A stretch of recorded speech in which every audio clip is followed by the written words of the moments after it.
Good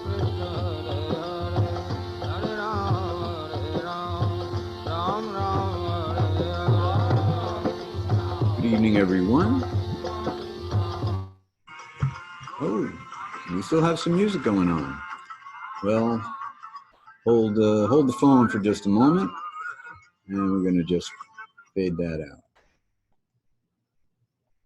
So long, iTunes. And welcome to the Bhagavad Gita Satsang. My name is Hari Kirtan Das. It's a great pleasure and an honor to be here with you, and I'm very grateful that you have chosen to spend your time with me. And I'd be very grateful if those of you who are here with me right now would be kind enough to raise your hands if you can hear the sound of my voice, just to make sure that I am in fact being heard. Thank you all very, very much. All right, hands down. Sound confirmed. Let's take care of a little bit of housekeeping, as is our usual habit. You know, I hope that you have audio settings that you can adjust. Up in the upper right-hand corner, you can adjust your viewing options as well. You don't have to worry about your microphone or your video camera, because you can see and hear me, but I cannot see or hear you. You can type questions or comments into the Q&A box, and if one of you would be kind enough to do that right now, I would appreciate it, just to make sure that you can find it and I can see it. For those of you who have been away, welcome back. It's very, very nice to see you. Thank you very much for your messages. Hi, Shem. All right.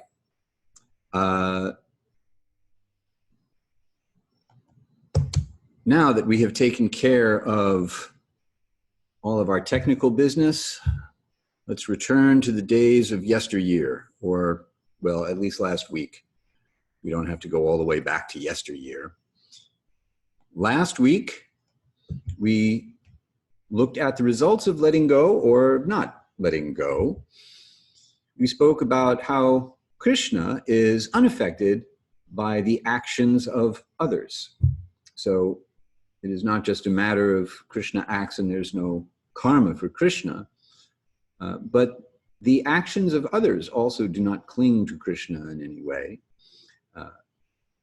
And yet he responds to us however we act in relationship to him. We spoke a little bit about how we make distinctions between ignorance and knowledge, and how one who is situated in transcendental knowledge sees all beings with equal vision, and what that means in terms of the difference between material and spiritual equality and the presence of the Supreme Person, the Param Atma, within the heart of all beings, thus obliging us to see everyone, all beings, as relatives of a sort. Tonight, we're going to start to make a pivot from karma yoga to mystic yoga, or Ashtanga yoga, the eightfold mystic yoga system that many of us who are engaged in modern yoga as yoga practitioners or teachers are familiar with from Patanjali's Yoga Sutras. So from here through the 6th chapter, Krishna is going to really dig into the specifics of what the mystic yoga process entails. We'll talk about finding happiness by turning inward, as opposed to looking for our happiness outside. We'll talk about equanimity and indifference, and what those two terms mean to us from the standpoint of yoga. And we will hear from Krishna assurances of our imminent liberation as yogis on the path to liberation. So this is a portion of the Bhagavad Gita wherein Krishna is very encouraging about our prospects for achieving success in our practice of yoga, which is, of course, very nice. We will cover verses 20 through 26 in this 5th chapter entitled Karma Sannyas Yoga, the yoga of renunciation of action, or to put it another way, the yoga of action in consciousness of the Supreme. But first, I'm going to share something with you about the progression that the Bhagavad Gita is taking us through insofar as yoga is concerned.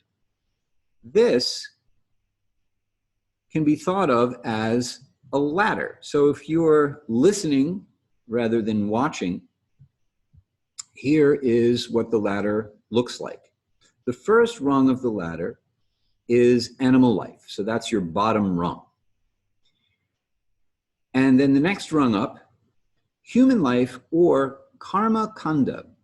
Karma kanda means that you are observing rules of dharma, of civilized human activity and interactions in order to achieve prosperity for oneself, for one's society.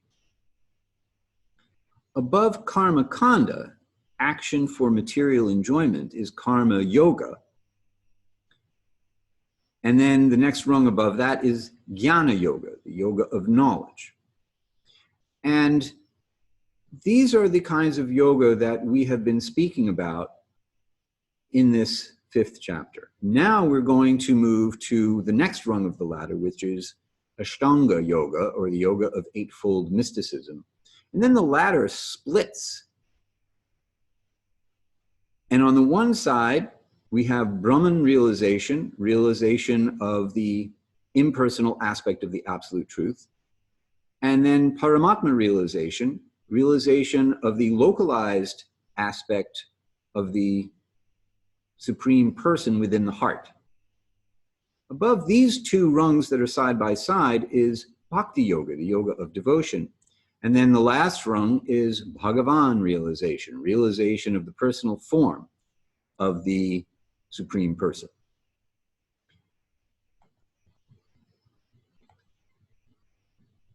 I've added a couple of dotted lines beneath the dotted line on the bottom two rungs, animal life and human life, in karma kanda, that is action for material enjoyment. The goal of our lives when we're on these two rungs of the ladder is the fulfillment of our material desires.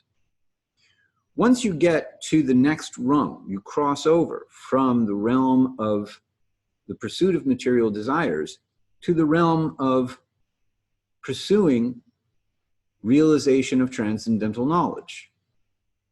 So your goal changes once you move to the realm of karma yoga, jnana yoga, and ashtanga yoga.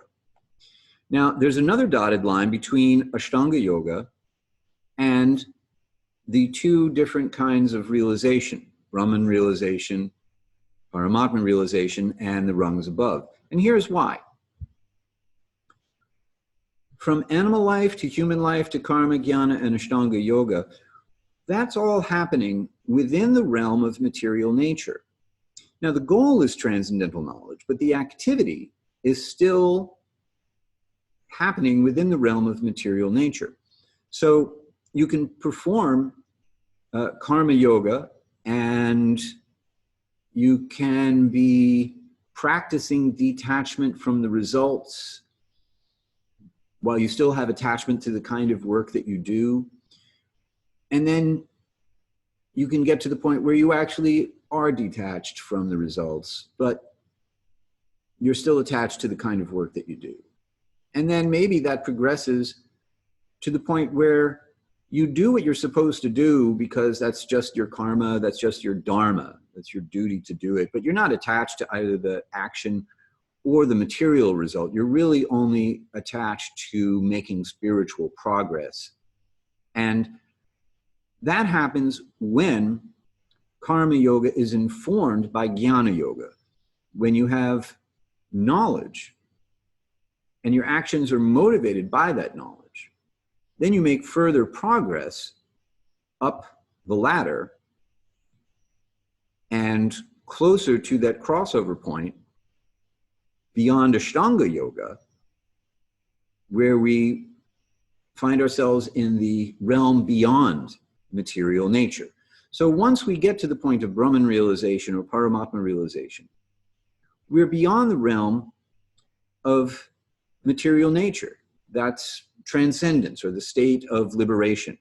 So we move through each of these stages in a straight climb the ladder way from animal life. Remember, in animal life, one who takes birth in a animal life form is not responsible for any karma. You just burn off your karma until you sort of float like a bubble up to the surface of a body of water, and once again arrive at the point where you have a human birth, and then you are once again responsible for your karma. So now it's kind of like animal life is like kindergarten through 8th grade. You know, your grades don't really count, but once you get to 9th grade, at least that's how it worked when I was in school. Oh, now all of a sudden things count for college and stuff. So that's one way to think about it. So the way this is moving in the Bhagavad Gita is we arrive at the human form of life. The idea that one should dedicate one's life to the goal of fulfilling one's material desires is rejected. And we will speak about this in the cluster of verses that we're covering tonight. Krishna advises Arjuna, and by extension advises us, to instead engage in karma yoga, action, or becoming linked to the Supreme through action, informed by jnana yoga, knowledge, informed by the understanding that we are not these temporary material bodies, we are eternal spiritual beings, and the goal of our life is to turn that theoretical knowledge into experiential knowledge. In the next step that Krishna is going to take, he's going to take us up to the rung of Ashtanga Yoga, the yoga of control of the life force and control of the mind and senses in order to achieve liberation. However, remember, this is still in the realm of material nature. And in Patanjali's system, the object of one's meditation determines what your results are. So when one meditates on different aspects of material nature, one gains control over those aspects of material nature, or a related aspect of material nature, and you develop mystic powers that can distract you from the actual goal of self-realization. Because now, when you have power, you can once again be tempted to use that power for the fulfillment of material desires, and you go right back down the ladder. The idea is to get to the next rung. Now, for the yogi who stops at jnana yoga, which the practice of which is comprised of meditation, study of yoga wisdom texts, and renunciation of material life, one gains realization of the impersonal aspect of the absolute truth. This is the destination of absolute non-dualists or Advaita Vedantists, negating prefix, Dvaita, dual, Vedanta, the end of knowledge, or the ultimate conclusion of knowledge. So for those who subscribe to the idea that by an intellectual insight combined with austerities and deep meditation, one can realize one's oneness with everything and merge into Brahman. So Brahman is a word that we find in a lot of translations of the Bhagavad Gita that is in fact not translated. It's not an easy term to translate. You could say Brahman is the ground of being, the all-pervading spiritual energy of which everything is ultimately composed, the impersonal aspect of the absolute truth. The Ashtanga yogi can also achieve Brahman realization or Paramatma realization by meditating on Ishvara through the sound vibration Om, the sound representation of Ishvara. One can arrive at Paramatma realization, to actually see the form of the Supreme Person within one's heart. And yoga wisdom texts provide a description of what the Paramatma looks like. So one can focus on that form as well.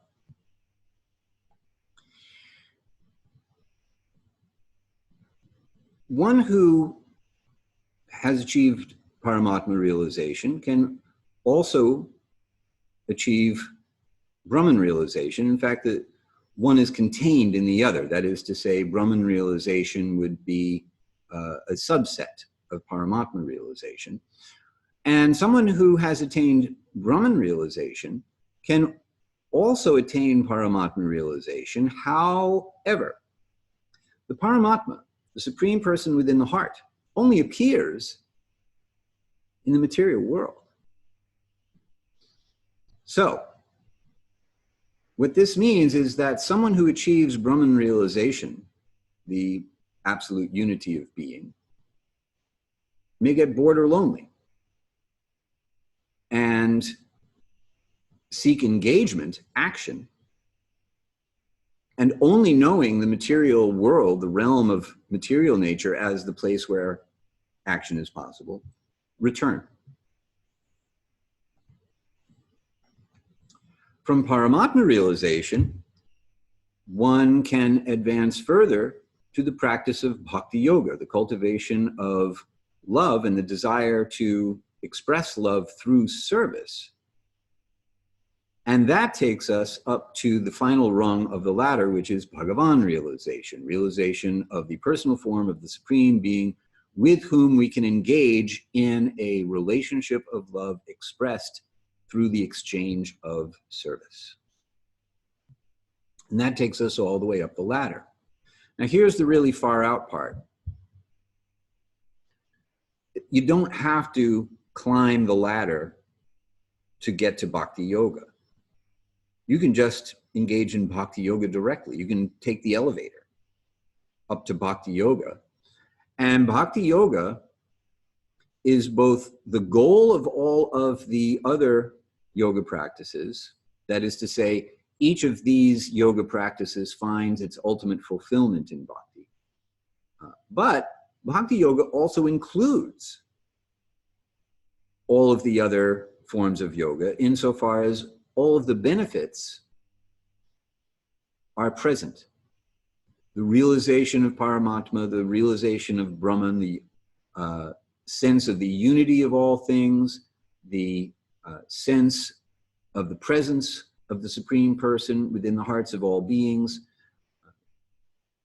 The aspect of transcendental knowledge, the aspect of action performed with love and informed by knowledge. And one automatically controls the mind and senses in the same manner that the Ashtanga yogi aspires to, by virtue of engaging the mind and senses solely and completely in devotional service to the Supreme Person in the Supreme Person's personal form. So that gives you an idea of what the trajectory has been up until this point, and where Krishna is taking us in the Bhagavad Gita. Where is this all going?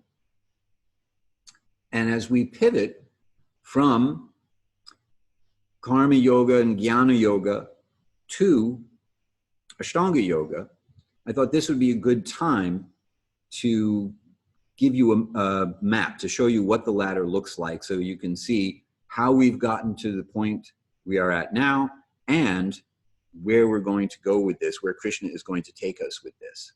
So with that, do any of you have any questions about the yoga ladder and the progression through the different processes of yoga, and how bhakti yoga is the essential ingredient in all the other forms of yoga, the ultimate fulfillment of the other forms of yoga, and subsumes the other forms of yoga insofar as all of the benefits of that practice are concerned? Please let me know if you have any questions. Go ahead and pop them into the Q&A box. I will keep my eyes out for any questions that you have, and I will be happy, of course, to answer them. And that takes us to our verses for this evening. So here's your last look at the yoga ladder, and oops, and that's last week. All right, and now we'll get to our translations and our commentary. So here's what we'll do. As is our usual habit, I will read through the translations of all of the verses we'll cover tonight, which are 20 through 26. And then we'll go back, look at each verse in detail. So here we go. This is chapter 5, verse number 20. One with perfect knowledge of the absolute truth neither rejoices upon obtaining that which is pleasant, nor laments upon receiving that which is unpleasant. Those with steady intelligence, who remain unbewildered, are firmly situated in transcendence.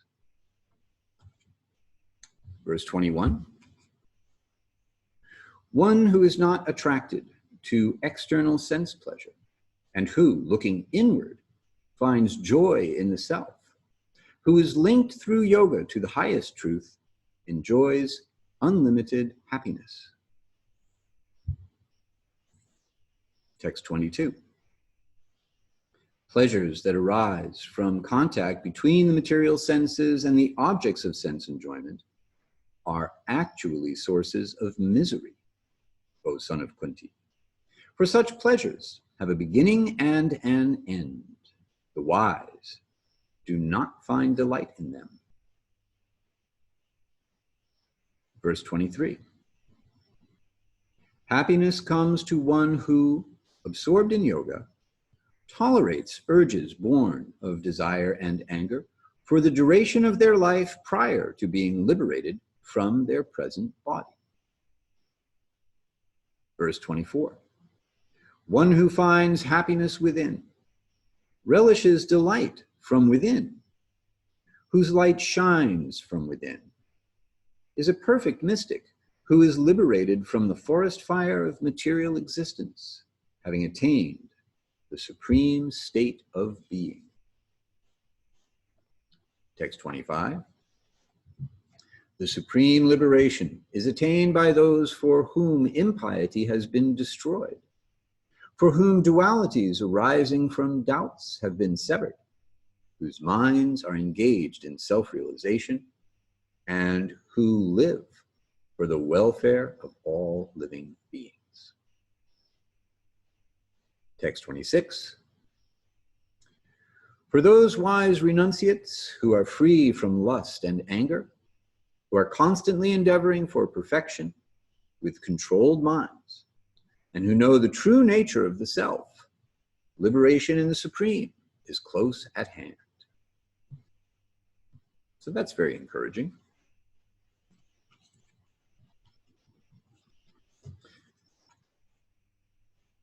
So now let's go back and we'll look at each verse individually.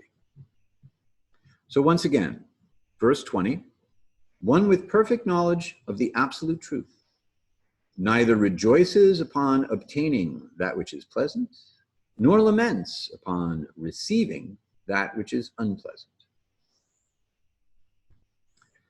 As a general rule, we do not seek to obtain that which is unpleasant. We receive unpleasant things, unpleasant news. We find ourselves the unwilling recipient of things that make us unhappy. Whereas we go out of our way to obtain that which we find pleasurable. In fact, we will often work really hard to obtain that which is pleasurable, and work equally hard to avoid that which is unpleasant. And for someone who understands things as they are, you just don't get all that jazzed about having your material desires fulfilled, nor do you get all that bent out of shape when things go wrong. This is a revisiting of the symptom of someone who is immersed in transcendental knowledge. So this is a repeat of a previous refrain about the equanimity of someone who is situated in transcendence. And how you recognize someone, which can be a little weird, actually, because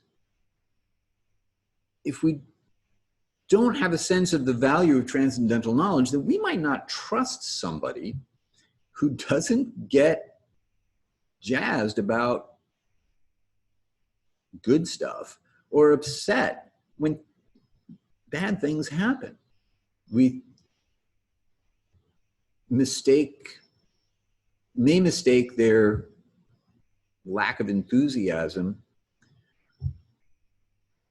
for a kind of, I don't know, distance, a sense of disconnect. Maybe there's something wrong with them. And when they don't get upset when things go wrong, well, maybe their feelings are just not all the way plugged in. That maybe they're indifferent to everything. Maybe they're numb. It doesn't seem normal. And that's because it's not normal relative to life in the material world. This is a reasonable expectation that people should be elated when there's cause for celebration, totally bummed when things are rotten. So this section that we're moving through here is a very, very counterintuitive way of thinking about the world. Continuing with this same verse. Those with steady intelligence who remain unbewildered are firmly situated in transcendence. So what does this imply? It implies that someone who becomes elated, who rejoices upon obtaining that which is pleasant, or laments upon receiving that which is unpleasant, is a person of unsteady intelligence. Someone who is bewildered by the movements of material nature.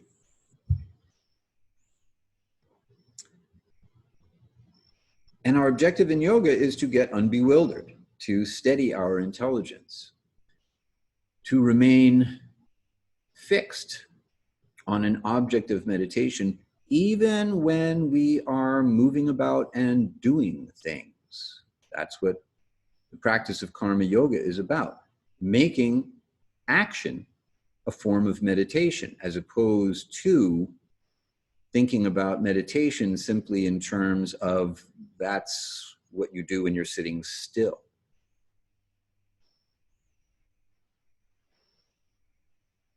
So from the standpoint of a yogi, the rejoicing or lamenting,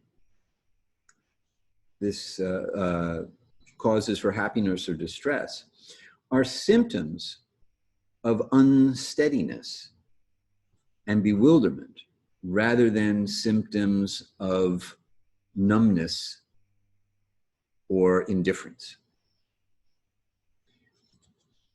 And one who has taken up the practice of yoga and shares the values of yoga is likely to recognize this distinction, whereas those who are absorbed in engagements of material life whose goal is the fulfillment of material desires, not likely to recognize these symptoms in a yogi for what they are. Moving on to verse 21. One who is not attracted to external sense pleasure, and who, looking inward, finds joy in the self, who is linked through yoga to the highest truth, enjoys unlimited happiness. So the implications here are that in order to experience joy, spiritual joy, one has to look inward rather than outward. And one will find joy in the self. This is not the self of the mind.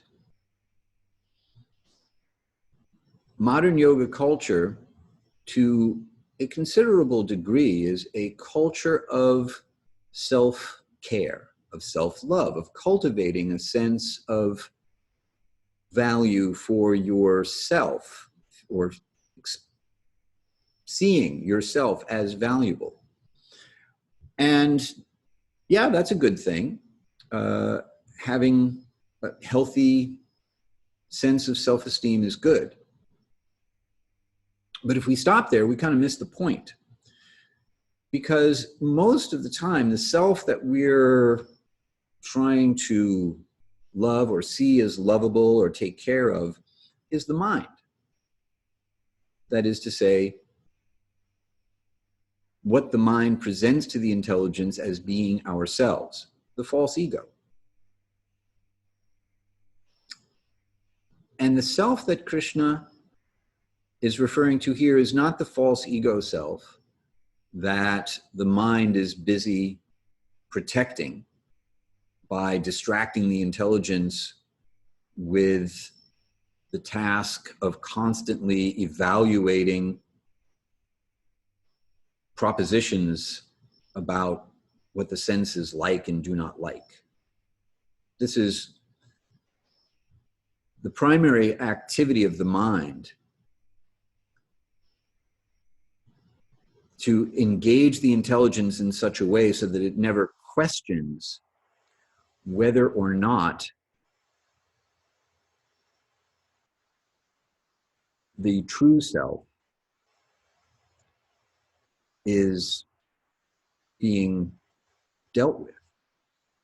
The mind wants the intelligence to simply be busy evaluating and thinking about strategies to act on likes and dislikes, so that it never questions whether or not the false ego is true or not. So this is the mind's game of misdirection. And as soon as we start to practice yoga, and particularly when we start to practice meditation, well, that's, for all intents and purposes, an assault on the fortress of the false ego. We are given transcendental knowledge. We hear that The false ego is not who we really are. And by the practice of meditation, we can experience the true nature of the self. Well, the mind is not interested in that. The mind's job is to protect the false ego, to convince you that the false ego is who you really are. So naturally, the mind's response to our meditation practice is to propose that we think of anything other than the object of meditation. It actively attempts to undermine our practice of yoga and our endeavor to achieve self-realization until the intelligence brings the mind under control, which we will hear about in another couple of verses. So when one arrives at the point when external sense pleasures actually no longer hold an attraction, then one becomes available to joy experienced in the self. The self, our own actual true selves, are sources of joy, are joyful by nature. So Ananda, Sat Chit Ananda, eternality, knowledge, and bliss. These are the three elements, spiritual elements, of which we are actually composed, as opposed to the material elements that at their most base level are goodness, passion, and ignorance, and that roll out into 5 physical elements: earth, water, fire, air, ether, and metaphysical elements of mind, intelligence, and false ego. The next part of the verse: who is linked through yoga to the highest truth enjoys unlimited happiness. Reality, the highest truth, ultimate reality, is understood here to be a source of unlimited happiness, which is also very counterintuitive, because the reality that we're accustomed to, namely the material world, is usually a source of unhappiness, and it takes a great deal of work to keep it from providing us with unhappiness. And the endeavor, the kind of work that we have to perform to fend off unhappiness, is often another form of unhappiness. We tolerate the unhappiness of a job in order to fend off the unhappiness of not having other material needs met, to say nothing of acquiring our material desires. But here we're directed to look inward, seek out the highest truth, and experience joy and unlimited happiness from these two things. The next verse is the verse we're going to chant. So while I call that up, if you have any questions about the verses that we have been reviewing thus far, go ahead and type those in while I anxiously await your questions. For those of you who are new to chanting the Sanskrit verses of the Bhagavad Gita, I'll give you a little tour of the transliteration. This is Sanskrit rendered in the Roman alphabet with diacritical marks that give you pronunciation cues. So the dot over the M means you close both your lips in front and the back of your tongue to the roof of your mouth and back. The dash, or the accent mark over an S, is an SH sound, also pronounced towards the back of your mouth. A bar over a vowel, such as the A's in the first line, means a more open and sustained kind of ah sound, as opposed to, say, an A without one of those bars, which would be an sound, or a short sound. The dots under the H's, the rule there is they're short stops on the vowels, unless the H with the dot under it appears at the end of a word at the end of a line, in which case that means you echo the vowel behind it back in a short echo back.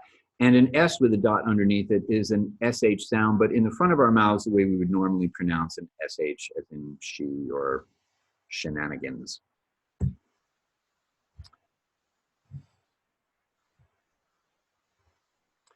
So I will chant one line at a time and give you time to chant it back. Here we go.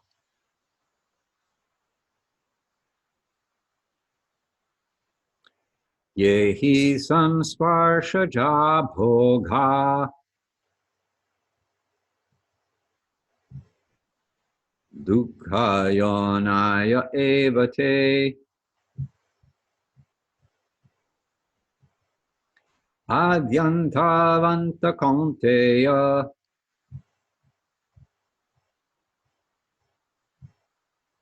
nateshu ramate buddha.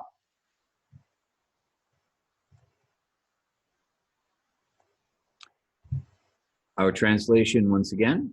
Pleasures that arise from contact between the material senses and the objects of sense enjoyment are actually sources of misery, O son of Kunti, Arjuna. For such pleasures have a beginning and an end. The wise do not find delight in them.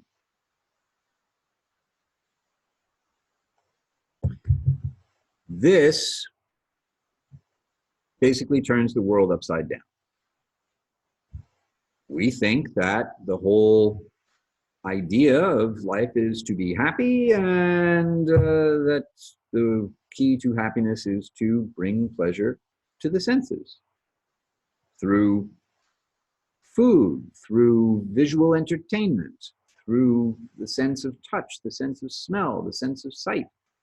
We see some thing or someone that's very beautiful, we want to look at this beautiful person or thing. Something smells great in the kitchen, something to look forward to. And of course, the sense of taste, culinary delights. Who doesn't like that? And yet, Krishna is saying that these things that we normally think of as sources of enjoyment are actually sources of misery. Why is that? Two reasons, one of which is explicit in the verse. Well, because they have a beginning and an end. Now, we're usually really jazzed about the beginning part. Anticipation sometimes is even better than the thing you're anticipating. So we really like to look forward to something great happening. And while it's going on, yeah, we dig it. We dig it so much that we want it to keep going on forever. Everyone wants to be happy forever. And unfortunately, pleasures that arise from contact between the material senses and the objects of sense pleasure also come to an end. That's just how it is here, beginning, middle, end. Passion, beginning. The mode of passion or the quality of passion is the creative function. The mode of goodness maintains it, and then the mode of ignorance is the mode of destruction. Things come to an end. So that's the first reason that they're sources of misery, because they will all ultimately come to an end. The enjoyment that we get out of any aspect of life usually requires that we suspend any knowledge that we would otherwise have that this is going to come to an end. How much can you really enjoy something if you know that the thing you're enjoying is going to come to an end? So there's that. There's an additional problem here.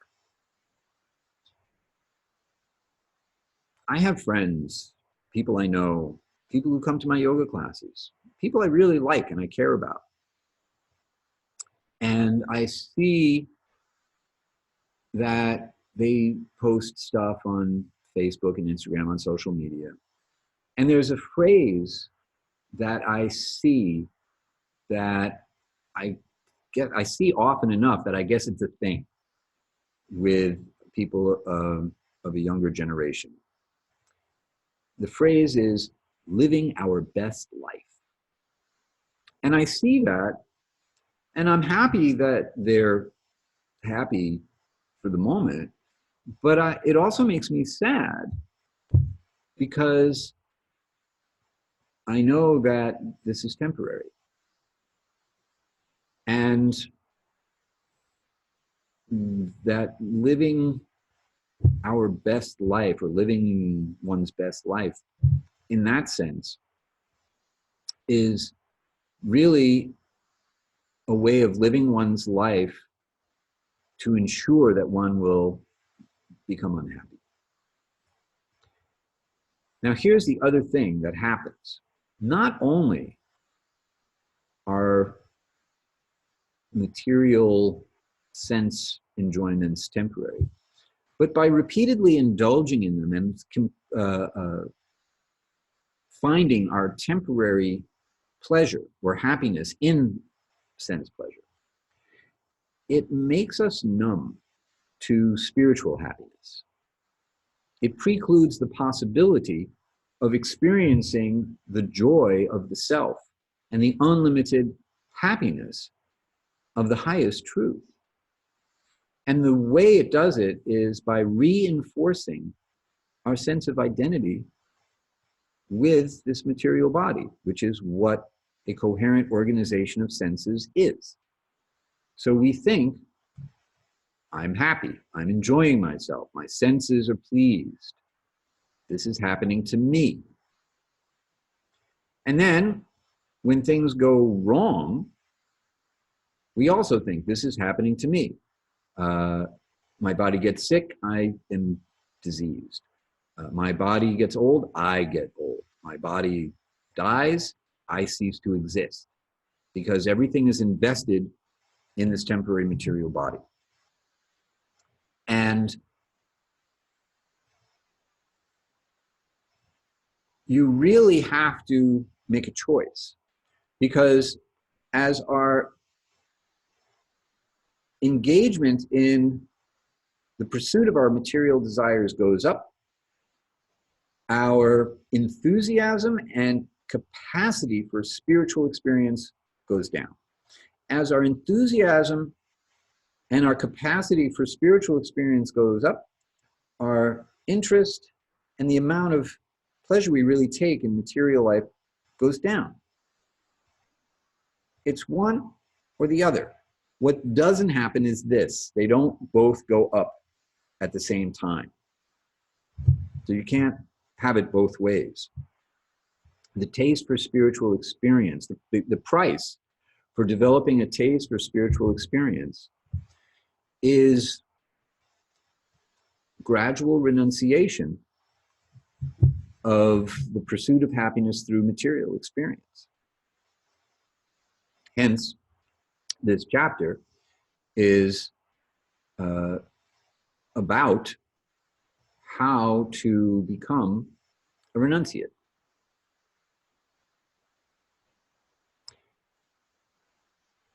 We may find that this is difficult, and we may become discouraged. Oh, I'm never going to be able to do this.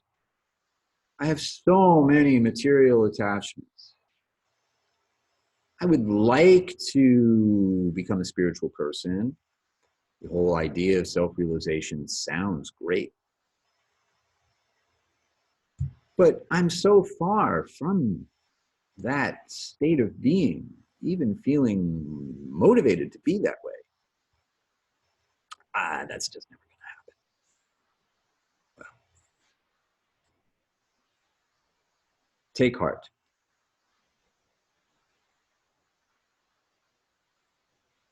A little bit of progress on this path is all you need to get yourself that little bit of momentum.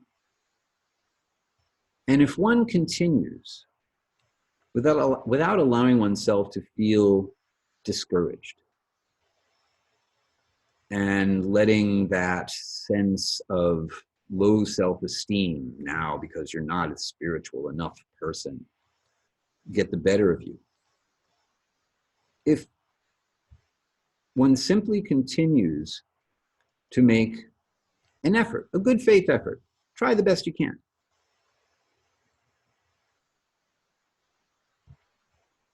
then you should feel good about the fact that you're making slow and steady progress. Just like if you try to get into shape, let's just say you decide, I don't like the shape of my body.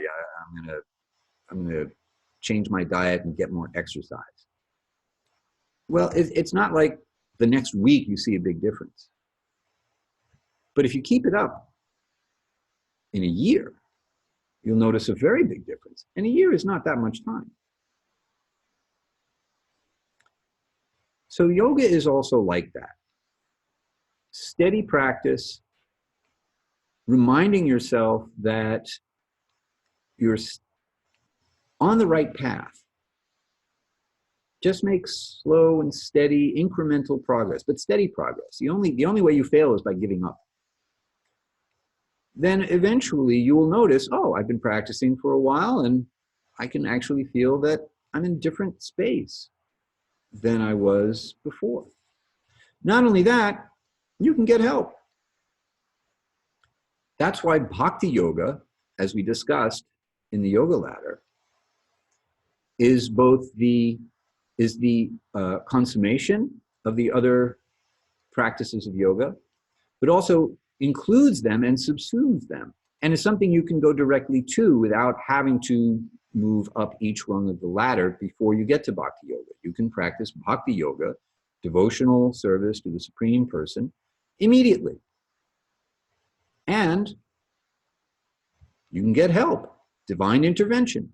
You have material desires? Well, you know, those material desires may be bigger than you. I know they're bigger than me. My material desires are not something I can control.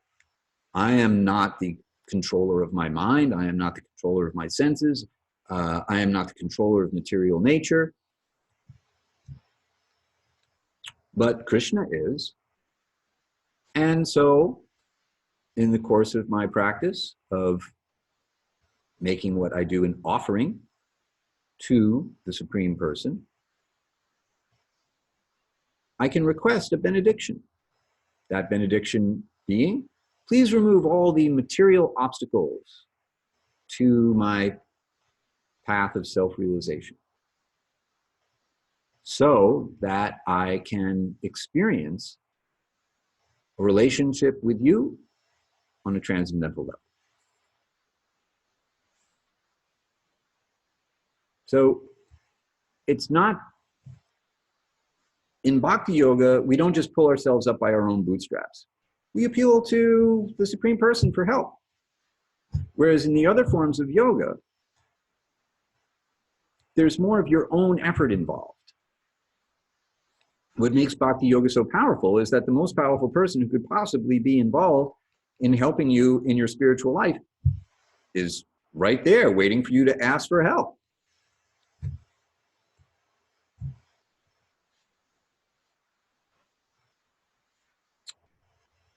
So a wise person does not find delight in the pleasures that arise from contact of material senses to sense objects.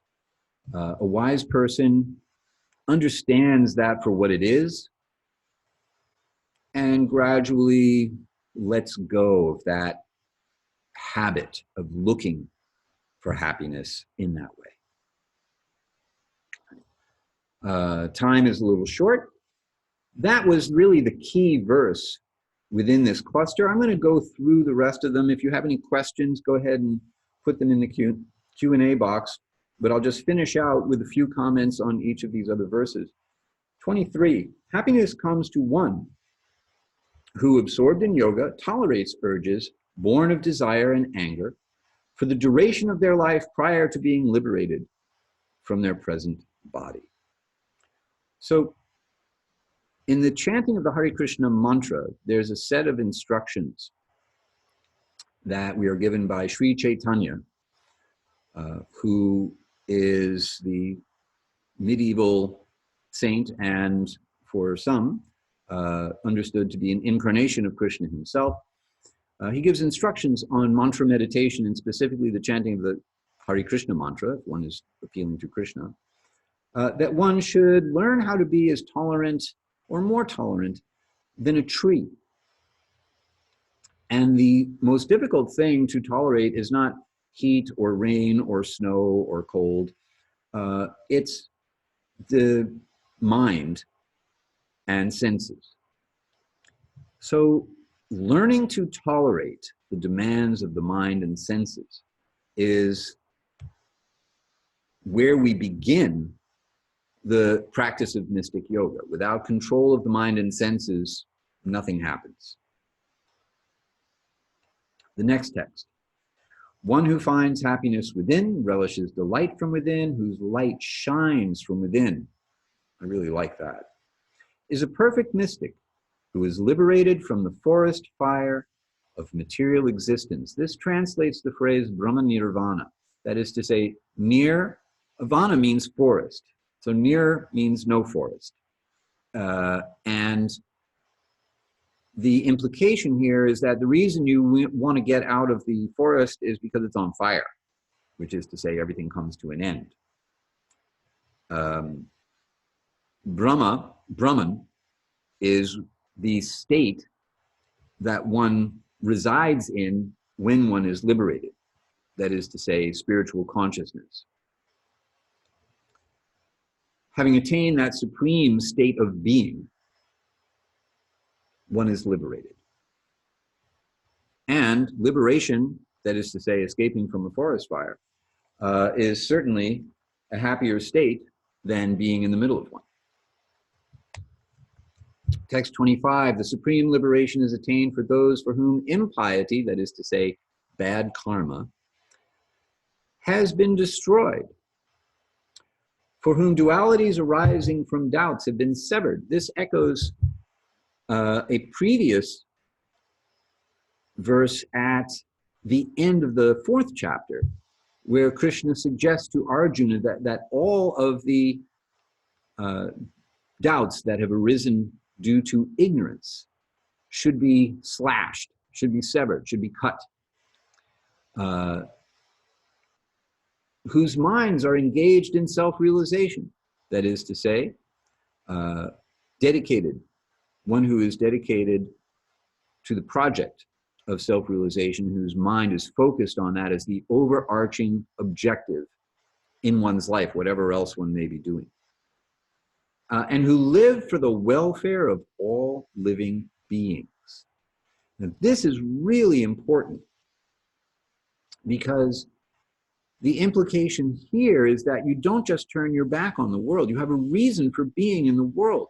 That is to say, to be of service to other living beings, and in particular, to show other people how they can attain that same happiness or get on the path to that same happiness that transcends the temporary happiness of material sense pleasure.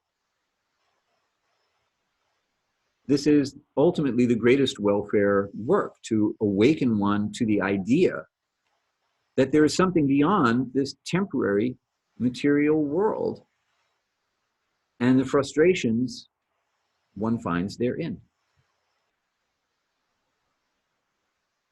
Then our last verse, for those wise renunciates who are free from lust and anger, who are constantly endeavoring for perfection with controlled minds, and who know the true nature of the self, liberation in the supreme is close at hand. When I'm teaching a yoga class, a lot of times we'll do poses where people can't really see how close their hand is to their foot as they reach for it, because they're doing a twist and looking up to the sky or something like that. So in asana, I see many times that someone is much closer to the next level of the expression of a pose than they even think they are. So similarly, when we dedicate ourselves to this project, even though it may seem like it's so far away, I'll never get there, I'll never attain that level of consciousness, the whole goal moves towards us in a way that we don't even realize. The goal of yoga is actually much closer than it appears to be when we start to realize how much material conditioning we have. It's another paradoxical thing that when we have the realization of how far we have to go, and it seems now like it'll take forever because we know so much more about how much is going to be involved, the goal has moved exponentially closer to us. Interesting paradox. Okay, so here's what I just told you. I told you that we are pivoting now from karma yoga to mystic yoga. We spoke about how we find our happiness by turning inward. The difference between equanimity and indifference from the yogic standpoint, equanimity and happiness and distress is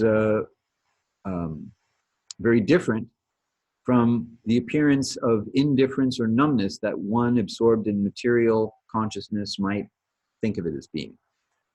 We have Krishna's assurance that liberation is close at hand, even though it feels like it's super far away, whereas before we didn't even know how far away it appeared to be because we didn't realize how much we are affected by our own material attachments. So this is great progress that has this kind of strange effect of making liberation seem impossibly far when in fact it is close at hand.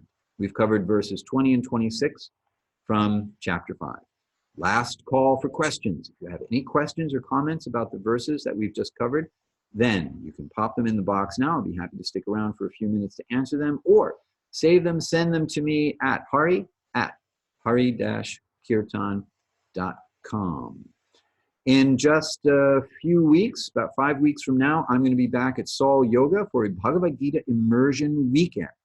This is going to be a full Saturday and Sunday, 6 hours each day of diving deep into the Bhagavad Gita from start to finish. So we will once again look at the backstory of the Gita. We will look at the overarching trajectory of the Gita. We'll also look at 8 life lessons that one can take from the Bhagavad Gita.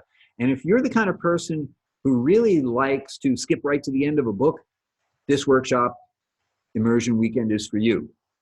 Because in this ongoing series of online classes, we're only finishing the 5th chapter. If you really want to rush to the end, come to this Gita weekend. That's at Saul Yoga in Frederick, Maryland. Next week, we're going to finish chapter 5. Except, well, this graphic doesn't tell you that. But take my word for it. We're going to finish chapter 5, the last 3 verses. We'll do an overview of the chapter just to give you a recap and finish up with this chapter as we make a clear step into Ashtanga Yoga. And that's it for tonight. All right. I'm looking forward to hearing your questions, seeing your questions popping into my email box. I thank you all very, very much for spending this time with me here this evening or after the fact if you are listening or watching the recordings. I hope you all have a very, very wonderful rest of your evening. I look forward to seeing you all again soon.